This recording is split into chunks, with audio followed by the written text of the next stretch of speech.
자, 시작해봅시다. 네. 지난주에 여러분한테 질문 받았던 것에 대해서 2015년 10월부터 5번 먼저 한번 볼게요. 5번 세 가지 발전 방법을 분류해봤잖아 했습니다. 네. 태양, 광 발전이 있었네요. 그리고 풍력 발전과 화력 발전이 준비될 수 있었습니다. 태양광 발전은 태양 전지를 사용하고 있습니다. 그리고 비대에너지를 전기에너지 섞는 광전 효과가 사용됐겠고요. 반면 풍력 발전과 화력 발전은 터빈 돌리는 전자기 유도 현상을 이용하는 거죠. 그래서 전기 에너지를 발산시키는 것을 우리는 기전력이라는 이름을 쓰는데요. 태양 전지를 이용한 요게 이제 태양광 발전, 태양전지, 광전 효과를 이용했습니다. 그리고 전자기도 이거는 자석 속에서 자석 속에서 코일을 돌리든지 코일 속에 자석을 돌리든지 하는 그런 전자기도 방법을 이용했다 했습니다. 또 하나의 방법이 더 있을 것 같습니다. 뭐 있죠?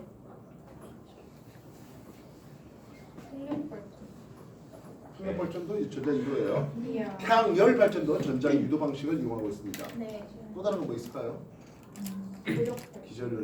기전력을 만드는 거. 기전력 발전시키는 거 나오게 하는 거. 전기를 발생시키는 방법 세 가지. 플러스 알파 하나 한다면 네 가지가 되죠. 아. 전자유도 말고 광주효과 말고 또 뭐 있나요? 열전대가 하나 더 있었네요.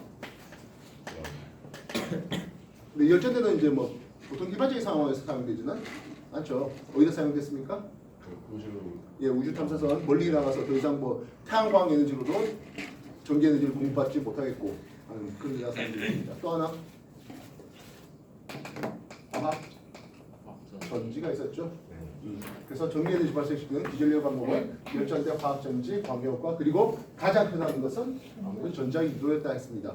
터빈 돌리는데 하는 방법이고요. 이런 전자유도를 하는 것은 그 외에 뭐 수력 발전도 있겠고요. 화력 발전도 있었죠. 태양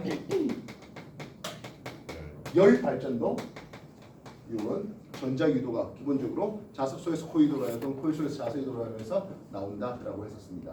기억나셔야 될 것 같은데요. 네. 이해됐습니까? 그러면서 이놈들을 이제 요 세 가지 발전 방법에 대해서 분류하네요. 뭐 합니까 하면 발전의 과정에서 환경오염이 거의 발생하지 않아요? 그러면 아니오라고 했던 놈은 발전 과정에서 환경오염 물질이 꽤 나옵니다 하는 놈이죠. 누구예요? 화력 발전인데요. 네. 우리는 화력 발전을 A라고 답하고 있는 겁니다. 되겠습니까? 네. 다음 운동 에너지가 전기 에너지로 바뀌려고 했습니다. 결국엔 전자기 유도지 않습니까? 네. 그지? 그것과 관계가 없는 것을 골라라 했습니다. 네. 누구예요? 태양광. 광 발전이죠. 그래서 B가 태양광 발전입니다. 즉 전자기 유도는 역학 에너지가 뭘로 바뀐다? 전기 에너지로 바뀌는 거죠. 그리고 yes 알 수 있는 C는 풍력. 풍력 발전이라는 이름을 쓸 수가 있겠군요.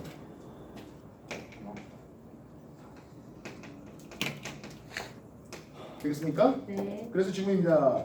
A는 화학 에너지가 열 에너지로 전환되는 과정이 있다. 즉 연소 과정이 있다는 거죠. 있어요. C는 풍력 발전은 전자 유도 현상을 이용해서 우리는 전기 에너지를 얻어낼 수 있습니다. 알겠습니까? 됐나요? 네. B와 C는 요놈은 이제 신재생 에너지, 특히 재생 에너지로 가용할 수 있죠. 이해됐습니까? 네. 지난 대선부터 시작해서 지금까지도 이슈가 되는 아리백이라는 내용을 알고 있나요? 아리백.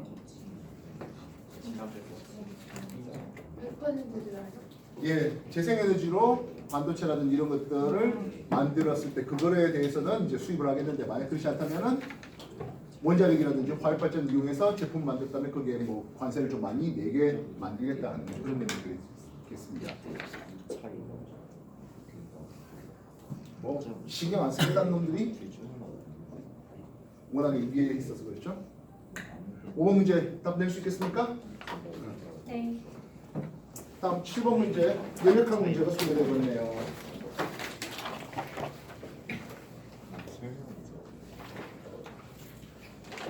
7번 문제 보죠. 그린카는 단열된 실린더에 들어있는 이상기체의 열을 서서히 공급했는데요. 압력이 일정한 상태로 압력이 일정하되 등압 상태에서 부피가 팽창한데 이건 샤넬 법칙이군요. 알겠습니까? 난 가에서 열 공급이 중단된 상태인데요. 기체를 압축시켜서 원래 부피로 되돌아가겠습니다 했네요. 단열된 상태에서 내가 일을 넣어줘서 외부에서 일을 넣어줘서 압축했죠. 이해됐습니까? 예, 이건 단열 압축을 볼 수가 있겠습니다. 이해됐습니까? 네. 그래서 이에 대한 설명 중 옳은 것을 골라보소라는 질문입니다. 우리는 연역학 제일법칙이 Q는 델타 U 플러스 워크로 표현할 수 있습니다. 등압 팽창 과정에서 우리는 내부 엔진 증가도 있고 기체가 외부로 해준 일도 있네요. X축, 부피축에 Y축, 압력축을 주고 있습니다. 그래서 가 상태는 이렇게 간 상태죠. 등압 상태에서 부피가 늘어났습니다. 알겠습니까? 네. 그래서 T 저온에서 T 고온으로 이렇게 간 상태가 가의 상태입니다. 알겠습니까? 네. 예, 그때 해준 일의 크기는 예, 요만한 면적이 해준 일의 크기다라고 얘기될 수 있겠고요. 되겠나요? 보통 뭐 표시는 없습니다만 여기에 워크의 크기를 2대 내부의 증가량을 3으로 삼을 수 있습니다. 즉 3E와 2E로서 5E만큼의 에너지를 얻었다. 이렇게 표현할 수 있겠습니다. 단원자 이상기체에 대해서 이런 표현인데요. 실상 이거는 물리원에서 빠졌습니다만 여러분이 과거 입학한 뒤에는 써먹어야 하는 내용이에요. 정리해 주십시오.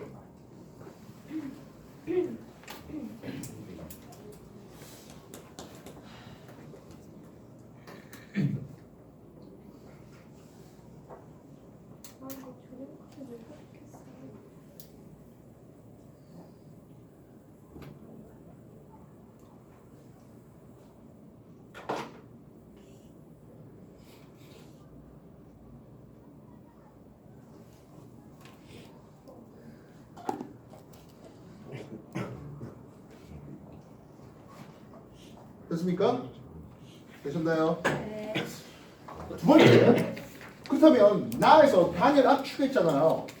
단열 압축했다는 것은 열의 주입이 없는 상태입니다. 이해됐습니까? 네. 그렇다면 기체 부피가 줄어들면서 되겠어요? 부피가 줄어들면 이제 이걸 마이너스로 표현할 수 있겠죠?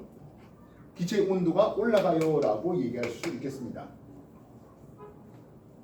일을 받은 만큼 내부 이제 증가량으로 나가거든 하는 거고요. 이해됐어요? 네. 여러분 이렇게 간다는 것은 똑같은 온도에서 이렇게 출발되는 거잖아. 이렇게 하면 등온 상태예요. 오일로 소개될 수가 있는데요. 얘는 단열이거든. 단열이면 온도가 더 올라갑니다. 그래서 이 고온보다 어찌해야 된다? 더 고온이 되어야 합니다. 이해됐습니까? 그래서 나의 과정은 요 노란색으로 칠한 과정으로 소개할 수 있겠습니다. 즉 원래 가의 온도보다 어떻게 된다고? 더 올라가야 되겠네요. 알겠습니까? 그래서 가의 과정을 거치면서 온도가 올라갔는데 저온에서 고온으로 올라갔는데 그 고온보다 더 고온이 되겠다는 게 나의 과정입니다. 맞다 알겠습니까?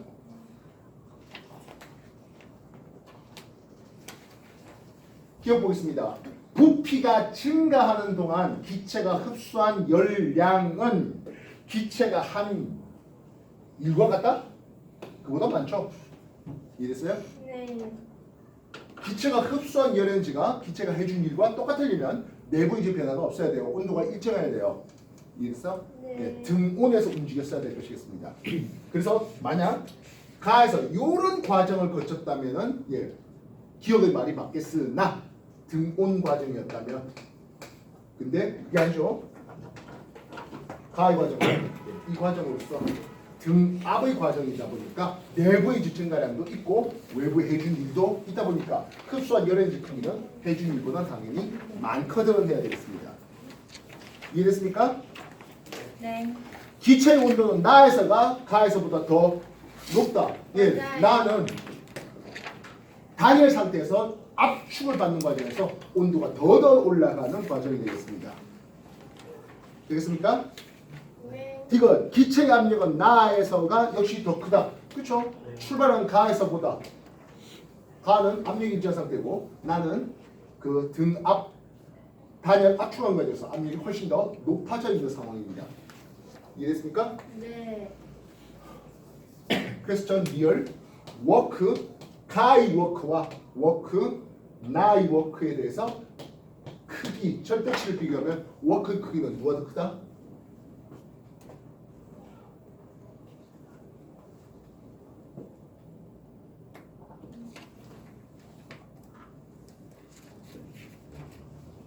아까 얘기했지만 가에서 워크는 요 면적이었습니다. 네. 아, 나. 가에서 이 워크의 면적은 이만큼입니다. 그럼 나에서 이 워크의 크기가 얼마 됩니까 하면 이만큼이 돼야 되겠죠. 이해됐어? 네. 그래서 나에서 워크의 크기가 훨씬 더 크거든 해야 되겠습니다. 이해됐어? 네. 7번 정해 주십시오.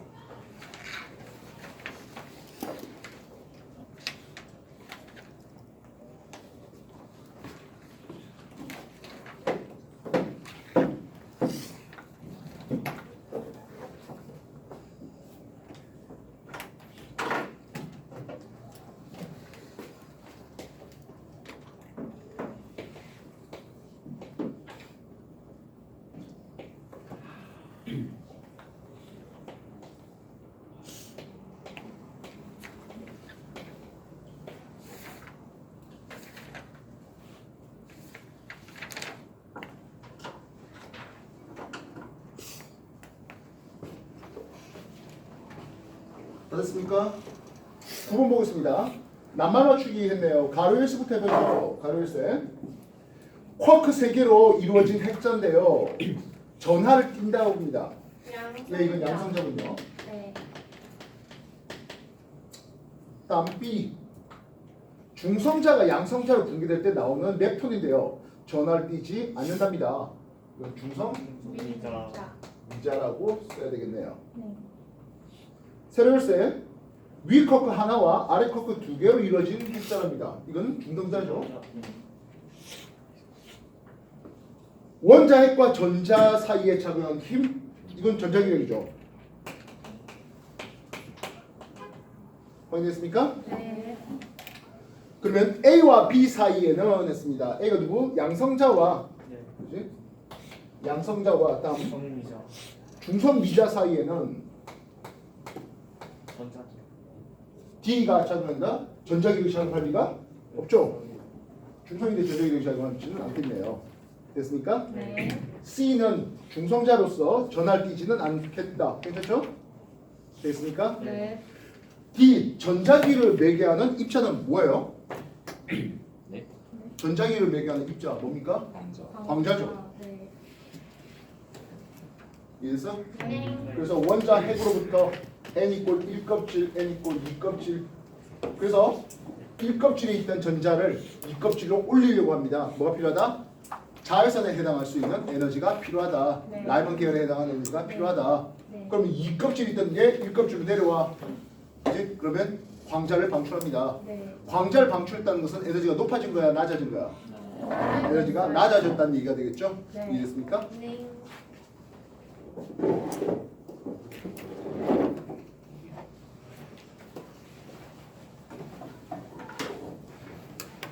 다음 12번째 질문이 나오고 있네요. 12번째 질문은 케플러 법칙입니다. 행성을 중심으로 원동하는 위성 P가 있어요. P가 원동한답니다. 이 행성을 한 초점으로 타원 운동하는 위성 Q도 있다고 합니다. P의 공전 주기는 T라고 해놨습니다. 우리가 케플러 제3법칙 주기 제곱은 장반경 R의 3승에 비례하죠라는 이런 내용을 쓴다 했죠. 이해됐어요? 네. 색시된 부분은 타원 궤도 전체 면적의 8분의 1인데요. 전모는 타원의 중심이라고 합니다. 질문은 Q가 A에서 B까지 운동하는 데 걸린 시간은? 이라는 질문입니다.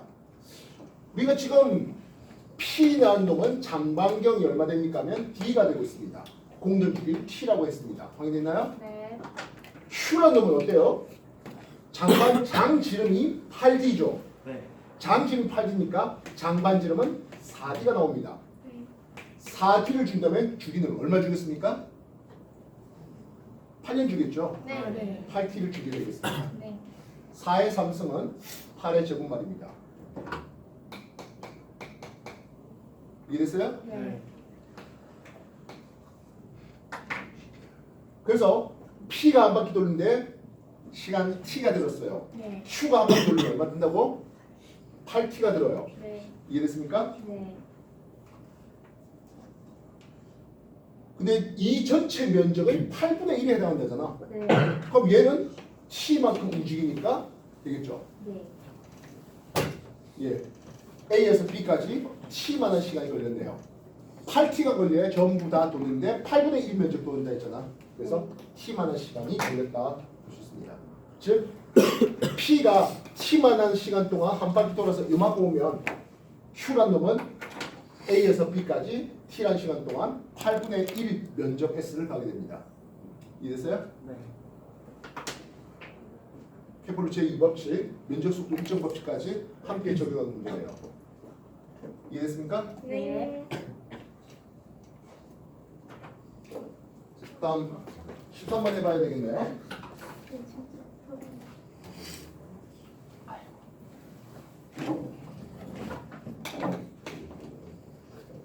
13번 X축에 고정되어 있는 점자나 AB가 만든 전기장을 방향 표시 없이 나타냈답니다. 전기력 선 개수는 누가 더 많아요?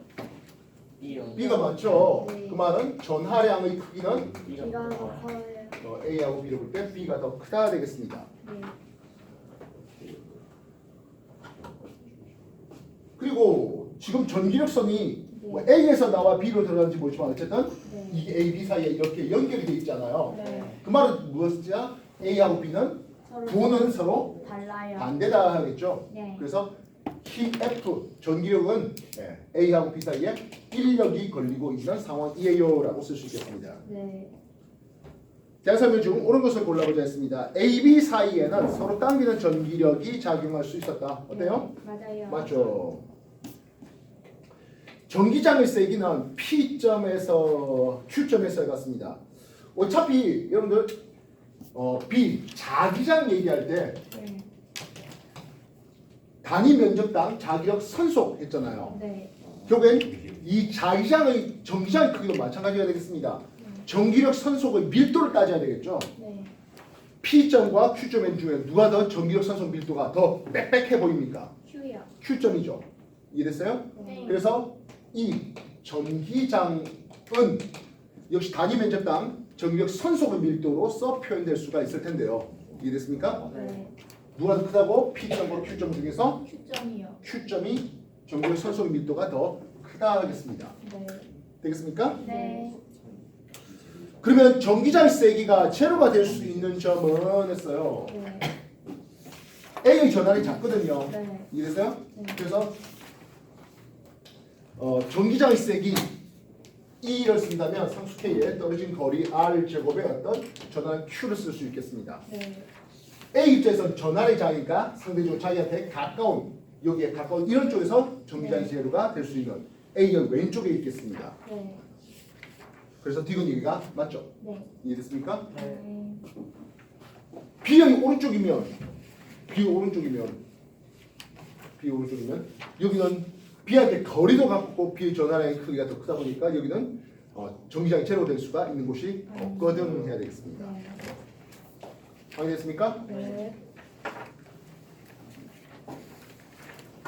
자, A가 플러스 1쿨롱이라고 적을게요.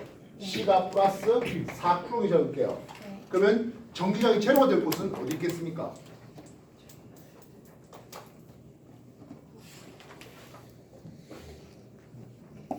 여기가 R 떨어지는 이쪽이 투할되는 투할. 여기서 네. 전기장 합이 제로가 될 수 있을 것이겠네요. 왜 분으로 구해요? 예, 제곱근으로 해서 구해야겠네요. 거리의 제곱에 전기장 세기가 반비례하니까요. 네. 알뜻 알겠습니까? 네. 그래서 1대 4였기 때문에 거리비가 1제곱 대 2제곱의 비의 대변 이런 데서 전기장 세기가 0이 되어요라고 할 수 있습니다. 네. 확인됐습니까? 네.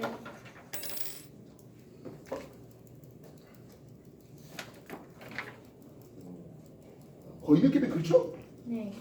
이제 A하고 B를 보면은 1대 4는 아니지? 네. 1대 4야? 네. 모르겠다. 어쨌든 그 정도쯤 되겠지. 되셨나요? 네. 13번 얘기해봤고요. 14번 얘기해봅시다.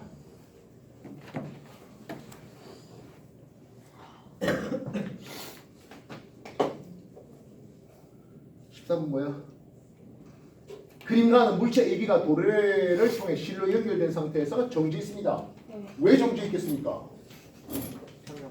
질량 M 입자를 볼 때 A하고 B의 질량이 서로 같았기 때문이겠죠? 네. 이해됐습니까? 네. 나는 가에서 A의 아래에 자석의 윗면이 N극이 되도록 기재해봤습니다.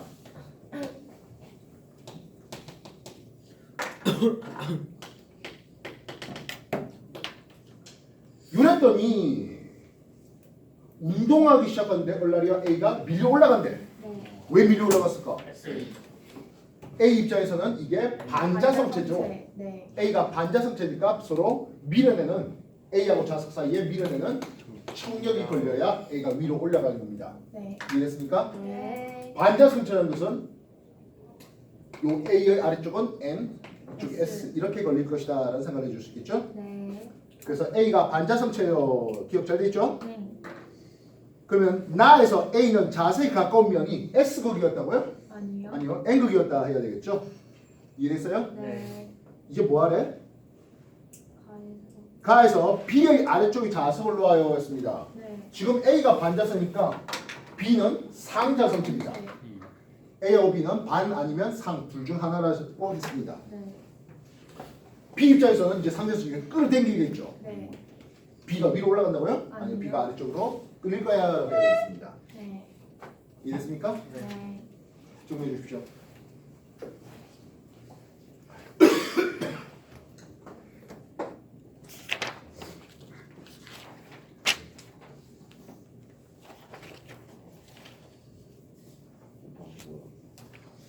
어,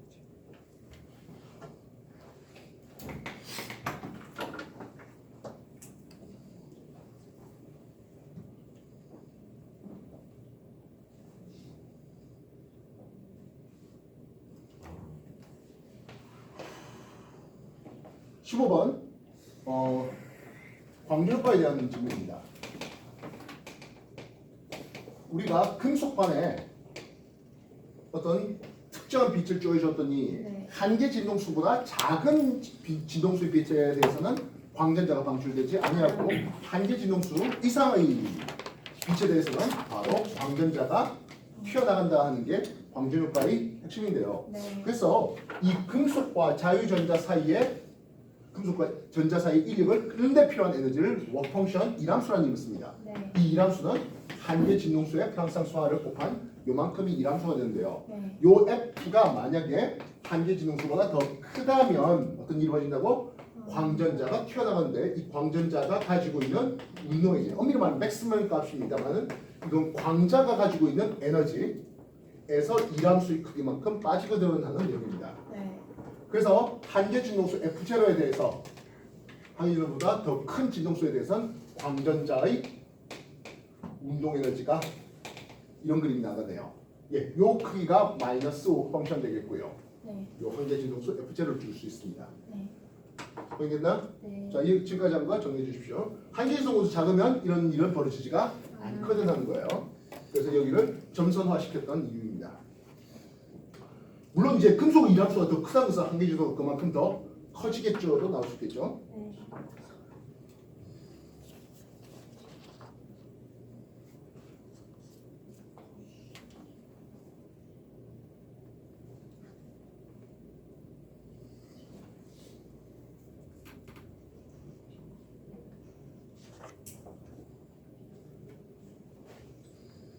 자, 그림에서 A 노란색 광선을 비췄는데요. 광대자가 방출된답니까?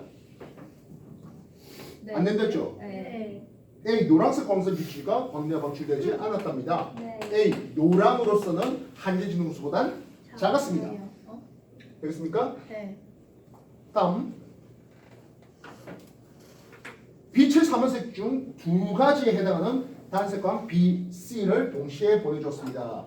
이 빛의 삼원색은 누구 있나요? RGB R, G, B 되고 네. 있습니다. 이때 B와 C를 합성하면 노랑으로 보입니다. 빨강과 초록에 대해서 이게 노랑이 합성되죠. 네. 그래서 둘 중 하나가 B와 C에 나눠 먹어야 되겠습니다. 네. 되겠습니까? 나에서 광전자가 방출됐는데요. 네. 빨간색이 파장이 B가 더 길다고 합니다. 네. B가 빨강이었군요. 네. 근데 B 빨강을 줘봐야 광전자가 방출되지 않았습니다. 네. 이해됐습니까? 네. 대신 누굴 주어야 방출되겠습니까? 초록을 주어야 방출될 것이겠습니다. 그지? 네. 예.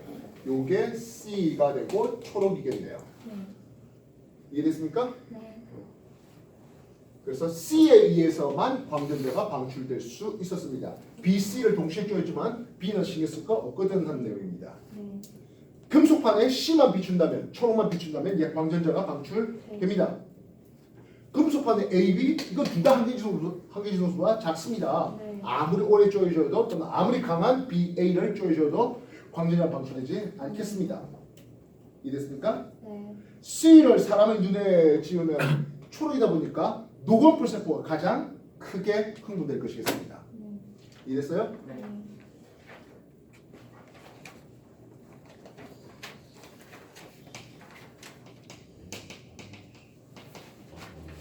확인됐습니까?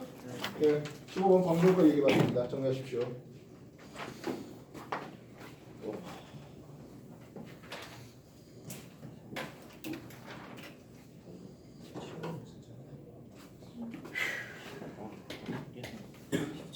했었어요. 어? 했었어요. 17번 했어요? 네. 네. 했었군요. 18번 해보실래요? 아.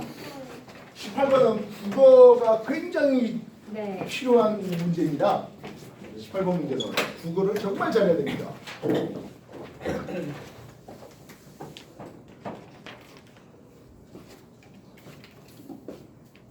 국어 틀리면 안타까운 일이 난데?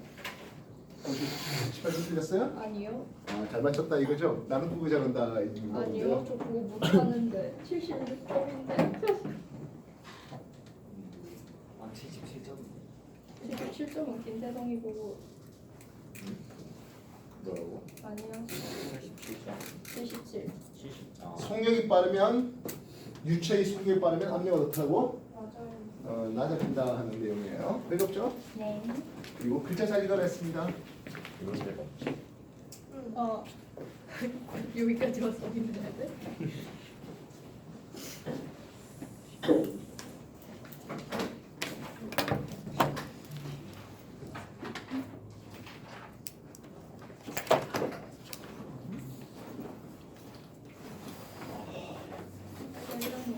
자, 18번 채점하시고 나는 왠지 국어를 잘못 읽은 것 같아 하시는 분 얘기하십시오.